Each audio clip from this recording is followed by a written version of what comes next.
दरअसल ममता बनर्जी और नीतीश कुमार मोदी को रोकना चाहते थे। कांग्रेस अरविंद केजरीवाल और लालू यादव से मिलकर तो लगातार जो इंडिया गठबंधन के घटक थे वो एक। दोस्तों नमस्कार, मैं एसपी सागर टीपीएन 20 न्यूज से। आज भारतीय जनता पार्टी ने 2-3 दिन पहले अपनी 195 नाम की सूची जारी की प्रत्याशियों की, और इससे पहले उत्तर प्रदेश में अखिलेश यादव ने 31 प्रत्याशियों की सूची जारी की। तो इसके बाद कांग्रेस ने 39 प्रत्याशियों की सूची जारी की। अब पश्चिम बंगाल से ममता बनर्जी ने टीएमसी ने 42 नाम की घोषणा की है, और 42 नाम को सिलसिलेवार बताएंगे। लेकिन यहाँ पर जो चुनाव है, चुनाव आयोग ने पूरी तैयारी कर ली। इसी बीच चुनाव आयोग अरुण गोयल थे, उन्हें इस्तीफा दे दिया है। अब जो टेम्परेरी थे उनको की जगह जो हट गए हैं, इस्तीफा दे दिया, उसकी जगह दूसरे आने वाले हैं। तो ये ब्रेकिंग न्यूज़ थी। तो ममता बनर्जी ने अपने 42 नाम की घोषणा की है। यूसुफ पठान को उतारा है पश्चिम बंगाल से, और वो पश्चिम बंगाल के बहरामपुर से चुनाव लड़ेंगे, और उनका सामना, उनका टक्कर, उनके जो धुरंधर है कांग्रेस के प्रदेश अध्यक्ष अधीर रंजन है, उनके बीच में भिड़ंत होगी, चुनाव होगा। तो एक बात तो तय है, स्पष्ट है। दरअसल उत्तर प्रदेश में बार बार बसपा प्रमुख मायावती को कहना पड़ रहा है कि भाई अकेले चुनाव लड़ेंगी, और इसी बीच जो ममता बनर्जी है वो भी बार बार ये अपने जो भाषण है, वो अपने जो जहाँ वो अपने रैलियों को संबोधित करती हैं, तो बार बार वो ये कहती हैं कि मैं पश्चिम बंगाल से किसी से गठबंधन नहीं करेंगे।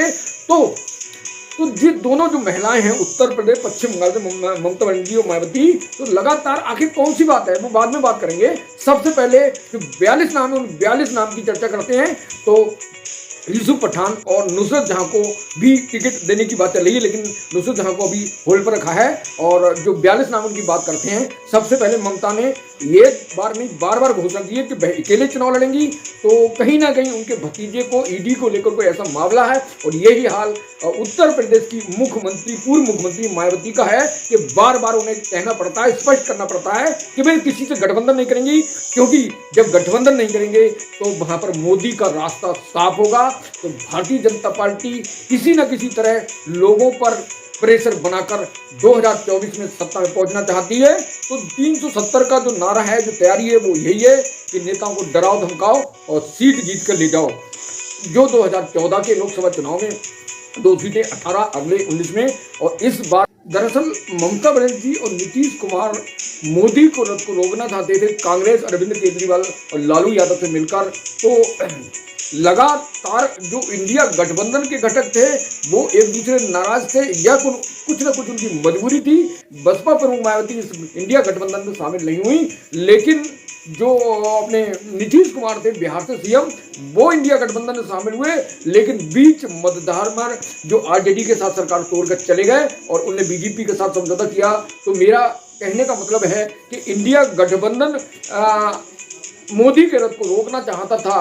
तो यहाँ पर जो गठबंधन हुआ, इंडिया गठबंधन 1 to 1 फाइट सोच रहा था कि बीजेपी एक पे लड़ेगी, और इंडिया गठबंधन के प्रत्याशी सभी पार्टी मिलकर बीजेपी से मुकाबला करेंगे। तो जो फार्मूला था वो तय नहीं हुआ। फिर भी जो लोग ईडी की गिरफ्त में थे, ईडी की कार्रवाई को, डिटेल को झेल रहे थे, तो वो लोग गठबंधन में शामिल नहीं हुए। और जैसे नीतीश कुमार थे तो वो छोड़ कर चले गए, क्योंकि 2019 में नीतीश कुमार उनके साथ थे जो एनडीए के साथ, इस बार फिर एनडीए के साथ चले गए। तो ममता बनर्जी की बात वहीं पहुंचे। ममता बनर्जी ने 42 नाम की घोषणा की है दोस्तों। तो ममता बनर्जी भी बार बार मायावती के ट्रेंड को दोहरा रही, फॉलो कर रही है, क्योंकि ट्रेंड वही है। कहीं ना कहीं हाथी पर दबाव है, और मायावती पर दबाव है, और क्या कहते हैं, ममता बनर्जी पर दबाव है, क्योंकि मीडिया सूत्रों का दावा है, मीडिया सूत्रों का कहना है कि लगातार उनके अभिषेक जो बनर्जी उनके भतीजे हैं उन पर ईडी से शिकंजा कस रही है। तो इसी कारण बीजेपी बार बार ममता से कहलवाती है कि भैया कि आप समझौता ना करें, समझौता करोगे तो आपका ईडी तैयार बैठी है। तो हो सकता है इसी वजह से ममता बनर्जी बार बार डर की वजह से कहती हूँ। तो ऐसे लोग जो डरकर पॉलिटिक्स करते हैं, वो पॉलिटिक्स में किसी कीमत पर टिक कर रहने वाले नहीं, और जनता ऐसे लोगों को नकार देती है। तो इसी का जो उदाहरण है, अभी जो 42 प्रत्याशी उनकी बात में करेंगे। पहले महत्वपूर्ण बात करते हैं कि 2019 में 2014 में टीएमसी 42 सीट पे लड़ी थी, तो 34 दोस्तों 34 सीट जीती थी। और बीजेपी केवल 2 बड़ी मेहनत के बाद दोस्तों फिर यहाँ पर आईएनसी जो कांग्रेस थी जो 4 सीट जीती थी और सीपीआई 2 जीती थी, लेकिन समय बदला, परिस्थिति बदली, समीकरण बदले, 2019 में वही 2 सीट 22 सीटों में बदल गई। 42 सीट वाले बंगाल में बीजेपी ने 18 सीट पर कब्जा किया, और जबकि 34 सीट वाली जो 2014 में थी टीएमसी वो 22 पर पहुंच गई और कांग्रेस को सिर्फ 2 सीटें मिली। कांग्रेस का वोट से लगातार नीचे गया और यहाँ पर टीएमसी भी कमजोर हुई। तो इस बार उन्हें जो डर है उस डर के कारण वो गठबंधन नहीं करती हैं, और गठबंधन न करने से उनका नुकसान है, और जो गठबंधन नहीं कर रहे हैं वो आने वाले टाइम में धीरे धीरे समाप्त हो जाएंगे। और यही हाल महाराष्ट्र का है। महाराष्ट्र में एनसीपी डबल हो गई और जो लोग तोड़कर बीजेपी के साथ आए थे वो उनसे बात बीजेपी की नहीं बन रही है, और यही कारण है। और इसी के वजह से जो एनसीपी और शिवसेना दोनों तबाह हो चुकी हैं और बीजेपी वहां पर पैर पसार रही है। तो महाराष्ट्र को लेकर मेरा वीडियो है, उसे देख सकते हैं। महाराष्ट्र राजनीति को लेकर जो वहां पर गठबंधन टूट रहा है एनडीए का, और शिवसेना अजीत पवार और शिवसेना एकनाथ शिंदे वाली में वो देख सकते हैं। तो बात शुरू करते हैं 42 प्रत्याशी ममता बनर्जी के। ममता ने वही बात कर रहा हूं कि फिर से अकेले लड़ने का ऐलान।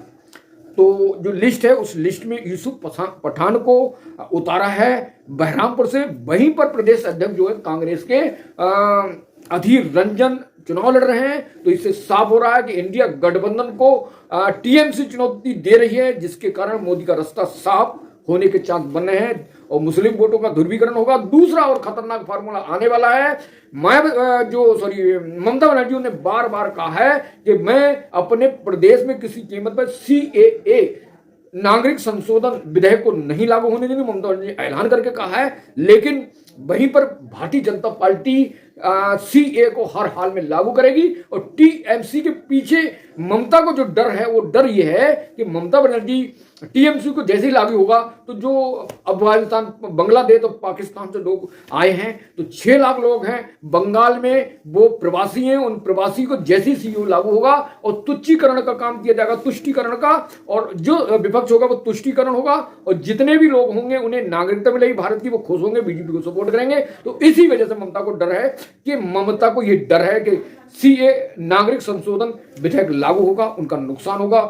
पता चले जो सीट है 22 हैं उसमें 2 ही रह जाएं, और बीजेपी ये फतेह करने की बहुत बड़ी तैयारी कर रही है। तो अब देखते हैं कि क्या टीएमसी के पास संकट आता बंगाल में। तो बंगाल की 42 सीटों के बाद कूच बिहार से 80 सीट पर जगदीश सी बसुनिया और अलीपुर द्वार से 80 सीट पर प्रकाश चिक बड़ इक और दार्जिलिंग से गोपाल लामा और रायगंज से कृष्ण कल्याणी दोस्तों, और बालूर घाट से बिलब मित्रा, और मालदा उत्तर से प्रसून बनर्जी एक, और दूसरा जो है प्रसून बनर्जी एक जगह, इन्हें और भी हावड़ा 2 जगह से टिकट दिया प्रसून बनर्जी को। मालदा दक्षिण शहनवाज अली रहमान और जंगीपुर खलीउर रहमान, बहरामपुर यूसुफ पठान क्रिकेटर को इनकी टक्कर पर जो है कांग्रेस के प्रदेश अध्यक्ष अधीर रंजन चुनाव में मुर्शिदाबाद से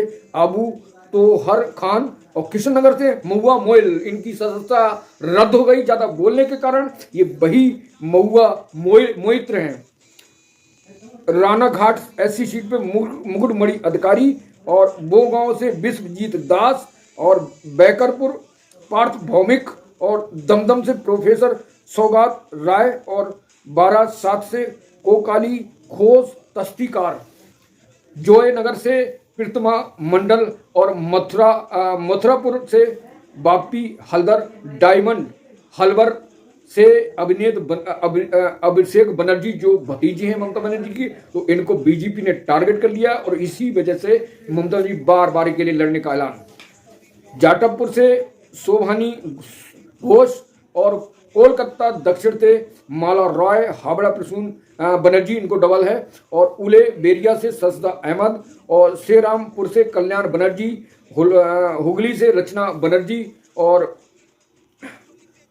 आराम बाग एससी सीट से मिताली बाग, तमलुक से देवांगुसु भट्टाचार्य और कंठी से उत्तम बारिक और घटल से दीपक अधिकारी और झारग्राम एससी सीट से कालीपाड़ा सोरेन और मेदिनीपुर से जूम मालिया और पुरलिया से शांतिराम महतो और विष्णुपुर एससी सीट से सुजाता मंडल, बर्धमान पूर्वा एससी सीट से डॉक्टर शर्मिला और बर्धमान दुर्ग सीट से कीर्ति आजाद जो कांग्रेस की टिकट से लड़ चुके हैं, बोलपुर एससी सीट से आसिन कुमार मल और आसनसोल से अभिनेता शत्रुघ्न सिन्हा। हॉट सीट है, यहाँ पर बीजेपी ने अपना दांव लगाया। पवन कुमार अभिनेता भोजपुरी को उतारा था, लेकिन उनने ड्रॉ कर दिया कि भैया हम अपने सीनियर जो अभिनेता उनके टक्कर पर नहीं लड़ेंगे। अब बीजेपी देखती है आखिर यहाँ से किसको चुनाव में उतारती है। वीरभूमि से शताब्दी राम, तो ये 42 नाम थे। 42 नाम पर अब आपको जो प्रत्याशी टीएमसी के दावेदार थे वो टिकट मांग रहे हैं। किसको टिकट नहीं मिला, क्या चैलेंज हैं और कैसी चुनौतियां हैं, कौन से मुद्दे हैं पश्चिम बंगाल से, तो मेरे इस वीडियो में कमेंट करें। मैं उन मुद्दों को लेकर वीडियो बनाऊंगा, तो मेरे साथ जुड़े रहिए। TPN20 न्यूज, भारत की शान, हर जंग में आपके संग, मेरे साथ बने रहिए पश्चिम बंगाल से जुड़ी हर न्यूज के लिए। तो नेक्स्ट न्यूज के लिए thank you so much, bye, take care. अपने परिवार का ख्याल रखिए, अपने व्यापार और अपने राजनीतिक कैरियर का ख्याल रखिए। मेरे साथ जुड़े रहिए।